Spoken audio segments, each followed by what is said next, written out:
ego, slammy, ego, slammy, ego, slammy, hey. Hit it up hard, hit him with a strike. From the national anthem to the bottom of the night. Amen.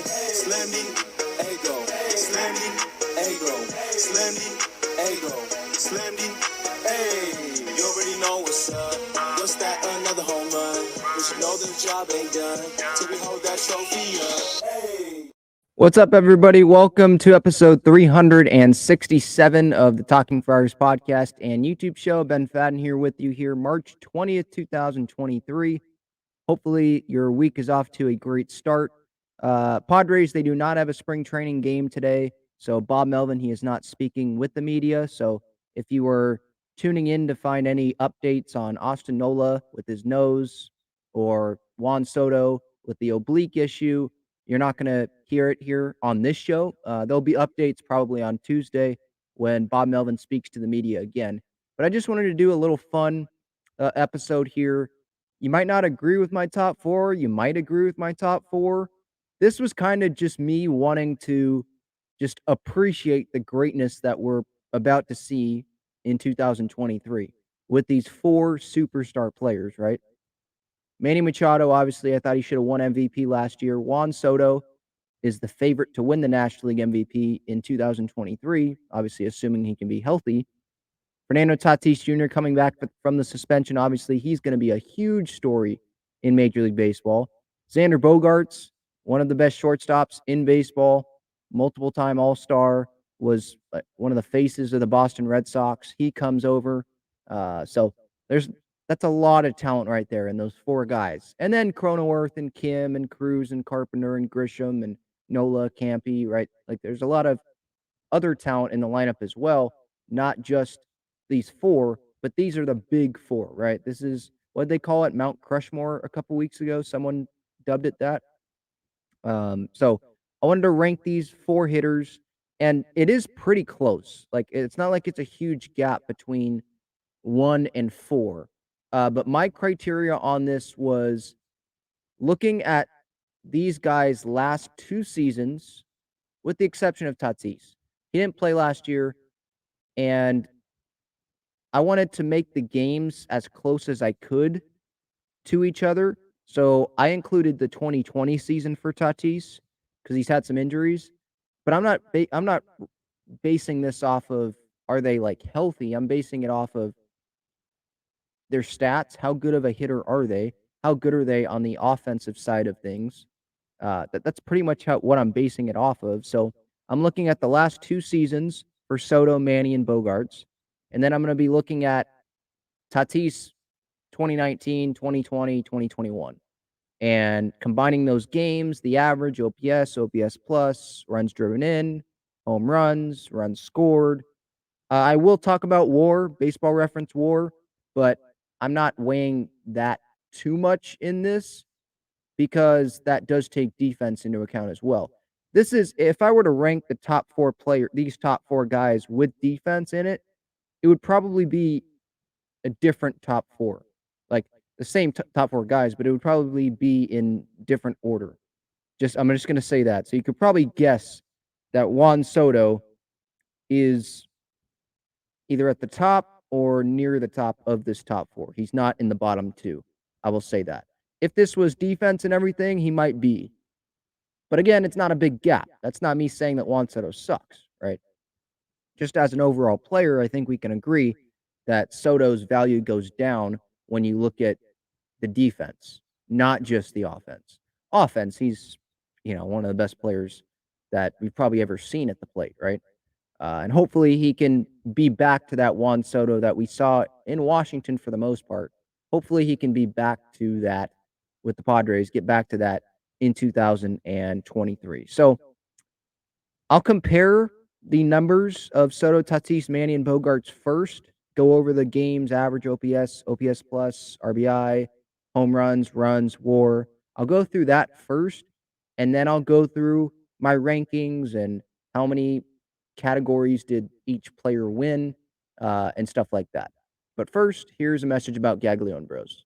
Check out Gaglione Bros' famous cheesesteaks and garlic fries on Friars Road. You can visit their website, gaglionebros.com, for their entire menu and enjoy their cheesesteaks and fries at Petco Park and Snapdragon Stadium as well. All right, so let's go through Soto, Tatis, Manny, Bogaerts. So games played, again, Soto, Manny, and Bogaerts, 2021 and 2022 combined. Tatis, it's 2019, 2020, 2021. 2020 was a short season. That's why I didn't include it for the other three because they've been healthy. But Tatis, the suspension, health, right? I needed to include the 2020 to kind of make it a more comparable sample size to the other three guys. So games played, Soto 304, Tatis 273, Manny 303, and Bogaerts 294. So Soto and Manny are the top two in that. And then Bogaerts, Tatis. Three out of those four guys, Soto, Manny, Bogaerts, they've stayed healthy pretty much the last two full seasons. So that's great. Average, Soto 277, Tatis 293, Manny 288, and Bogaerts 301 in the last 2 years. OPS 925 for Soto, Tatis 965, Manny 867, Bogaerts 848. So Tatis leads in OPS, Bogaerts led in average, by the way, obviously, and Soto led in the games played. OPS plus, so this kind of simplifies it. Like, okay, 100 is league average. And so if you're above 100, that's really good. All four of these guys are well above 100. Soto, his OPS plus 162. The higher, the better, obviously. Tatis, 160. Manny, 145. And Bogaerts, 130. So in that order was the OPS plus. Soto leads that. Runs driven in, Soto had 157. Tatis, 195. Manny, 208. And Bogaerts, 152. So Manny leads in that. Home runs, 56 for Soto, 81 for Tatis, 60 for Manny, and then 38 for Bogaerts. As you can tell, Bogaerts, he's not really a home run hitter. He's more of a hit for average guy, get on base. That's what he is. And I think that's going to be fine with the Padres lineup. Tatis, he's already hit over 40 plus home runs in his career in a season, right? We know there's pop there. We know there's pop in Manny's bat. Soto's more like Bogaerts, more like line drives, not going to hit a ton of home runs, but he can hit more than Bogaerts. And Carpenter can hit home runs. Cronenworth can hit some. He's not a home run hitter either, but Nelson Cruz can hit home runs. Grisham has the 20 home run potential. Hopefully, he can get to that this year. So there's enough power around him in the lineup. He doesn't have to be the main power source. So don't get worried about that. Runs scored, Soto 204 runs past 2 years, Tatis 210, 2019 through 2021. Manny 192 last 2 years, and Bogaerts 174 the last 2 years. So Tatis, despite having the least amount of games played and all that, has the most runs scored among those four. He was also leading off a lot.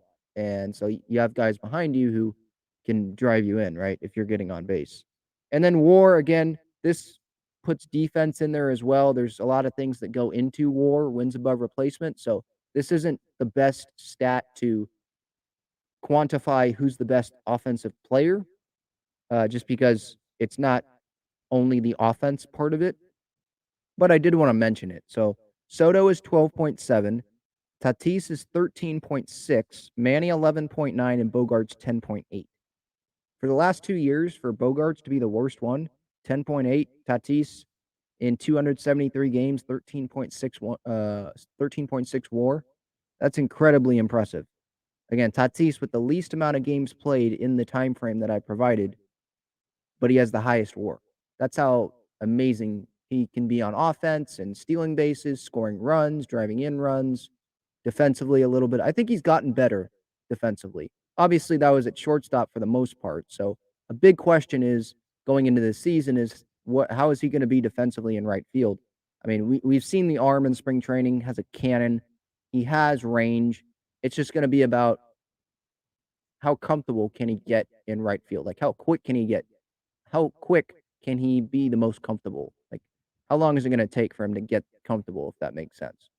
But I'm not really worried about Tatis defensively. Soto, hopefully he continues to improve defensively. We know Manny and Bogaerts, they're pretty good defensively. Bogaerts improved last year defensively. And Manny, I think he's the best third baseman in baseball. And I'm sure I'm not the only one that thinks that who's listening or watching this episode. So those are the numbers. Tatis leads in WAR. Bogaerts leads in average. OPS, Soto leads that. Soto leads in OPS plus.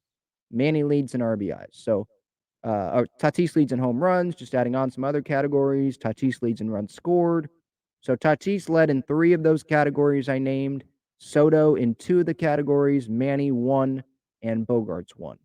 Manny, like I said, he was the RBI category, and Bogaerts was average. 301 Bogaerts has hit over the last 2 years. I'd say that's pretty dang good, huh? Pretty good. All right. Getting to my rankings. So what I used here was the stats from the last 2 years, I think, for those three of the 4, then Tatis from since pretty much he debuted, because he's dealt with injuries. And again, I wanted to make the games played as comparable of a sample size as I could so that we could, compare these guys' numbers pretty well, right? For some of the accumulating stats, it's not fair to compare no games for Tatis last year, right? If to do the same group of work, the same time span, if I had Tatis 2020, 2021, or excuse me, 2021, 2022, he would not compare to the number of games that Soto, Manny, Bogaerts played. Like, not even close, because he missed all of last year, right? So hopefully you understand that. So my rankings, I have Juan Soto number 1, and it's not just based on those numbers. The last 2 years, I should have probably done a better job at explaining that. It's not just the last 2 years for the 3 of the 4, or Tatis 2019, 2021 through 2019 through 2021. It's how I think they're going to do in 2023 as well. But that is definitely not like the fact, like the deciding factor in it, really. Like, that's not, I'm not really focusing on that, because we don't know what's going to happen. I have to lean on what has happened more than what I think is going to happen, what the projections say for these guys in this coming year. So number 1, I have Soto. Yes, he's going to have, at least I think, he's going to have a tremendous year. He's going to be like the Juan Soto that we saw in Washington for the most part. I would not be surprised if he won the National League MVP, but health is going to be a factor, I think. But when you look at the stats, leads in OPS among the 4, leads in OPS plus, leads in games played, and he was second in WAR. 12.7.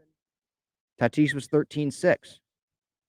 And Soto, I'd be willing to bet that Soto's offense contributed more to the WAR overall than Tatis. Tatis had a great 2021, right? But I think that more WAR came from Tatis on defense than Soto on defense, if that makes sense, over the time frame for those 2 players. So I have Soto 1, and I think he's going to have the best year among the 4, probably. Tatis, I have 2. And again, this is very close. This isn't like Soto's amazing. Tatis, Manny, Bogaerts suck. I'm just going through it. It's really close. The biggest gap is probably between 1 and 4, but it's still not that big of a gap. All 4 are tremendous players. I have Tatis 2, leads in home runs despite not playing in as many games as those 3 other guys. Leads in runs scored, second in OPS, and second in OPS plus. So he has power. He's getting on base as well. Has more look at the home runs. Second in home runs among the 4 behind Tatis is Manny. He had 60. Tatis, in less games, 21 more home runs than Manny.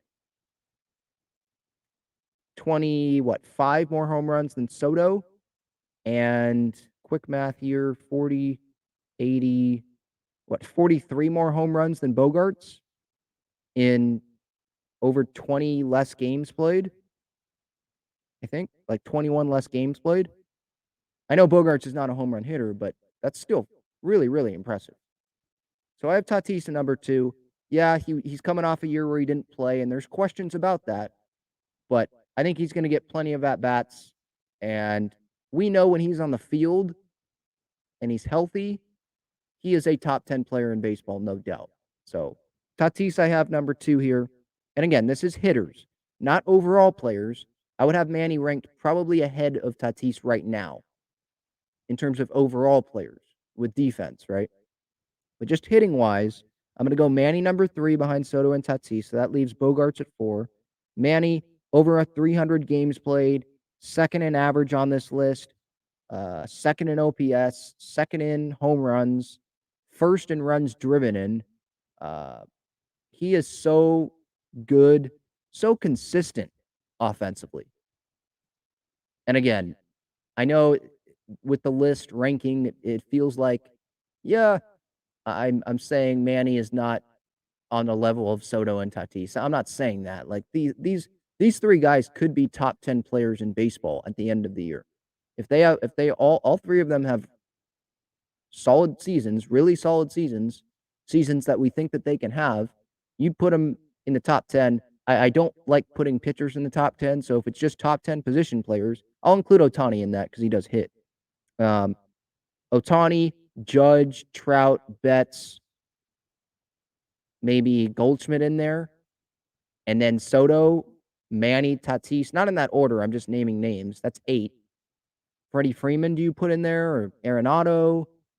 Who else comes to mind? Acuna, maybe. Bryce Harper. I mean, I like it talent wise, but how much is he going to miss? Trey Turner. I don't know how close he would be, but I think those 3 guys could be in the top 10 in baseball by the end of the year. If Tatis has another amazing year like he did in 2021 and comes back and proves doubters wrong, whatever doubters he has, or just goes right through all the boos and all the hate, doesn't care about it, and just performs. And Soto has that MVP caliber year, and Manny has another great season. Those are top 10 players. So it's a small gap here between these guys, but I have to put someone 1, someone 2, and that means someone has to be 3, and someone has to be 4. And Bogaerts, he doesn't have the power of the other 3 guys. He does not have, and with that, that means that he doesn't have the OPS of the other 3 guys. He doesn't have the OPS plus of the other 3 guys. Doesn't have the runs driven in of the other 3 guys, but you do need some guys to be on base for that, so I don't wanna penalize him too much on that. But just doesn't have the power, doesn't have you just look at the numbers across the board from what I laid out, they're not as good as Soto, Tatis, Manny. So, that's all. Is Bogart still an all-star shortstop? Heck yeah. Is he still one of the best shortstops in baseball? Heck yeah. But you gotta have someone ranked 4th in this amazing group of 4 guys. So Bogarts is that for me. In these categories, if you go by games played, he plays 3rd. Average, he plays 1st. OPS, he placed 4th. OPS plus plays 4th. RBIs plays 4th. Home runs plays 4th. Runs scored, plays 4th. WAR plays 4th. So I think 4th is a good spot for Bogarts. Again, I'm not saying he sucks. I know that's what it feels like. But if we compared him to other shortstops in baseball, he'd be near the top of the list, right? Him and Trey Turner and Carlos Correa. And who the heck am I forgetting? I mean, Tatis was a shortstop. He'd be up there, right? Who am I forgetting? No Yankees. I think he's better than Bo Bichette. I think he's better than Dansby Swanson. I mean, the money proved that this offseason, right? I love Dansby, but Xander, I think, is a better player. So he's higher than, the Dansbys of the world, but maybe a little bit lower than Trey Turner. But I think he's on that Carlos Correa level. I haven't compared the stats directly, but my point is Xander is one heck of a baseball player. Someone has to be 4th. So that's my list. Soto 1, Tatis 2, Manny 3, Bogarts 4. Again, on the offense side of things, not just overall, that probably would be a different top 4. Not defense, that would be a different top 4, like ranking wise, but just hitting wise, offense wise. So a quick episode, but just wanted to have something out there for you Padres fans today. Thank you so much for tuning in here, episode 367 of Talking Friars. Got the World Baseball Classic tonight, so no Padres game, but there is something to look forward to. Maybe Yu Darvish takes the mound for Japan, or maybe he'll go in the championship game if Japan's able to get past Mexico. Championship games tomorrow, USA, and the winner of this Mexico-Japan game. So that is tonight on FS1, I believe. All right, that'll do it. Thank you, everyone, on the podcast platforms for listening. Thank you on YouTube, the YouTube audience, for watching this. I appreciate your support. You can follow me at Talking Friars on Twitter and Instagram for Padres content, more Padres content. Subscribe here on YouTube. Turn on the notifications so you don't miss when I go live. You don't miss when a video comes out. That'll be it. I appreciate it. See everybody. Have a great day.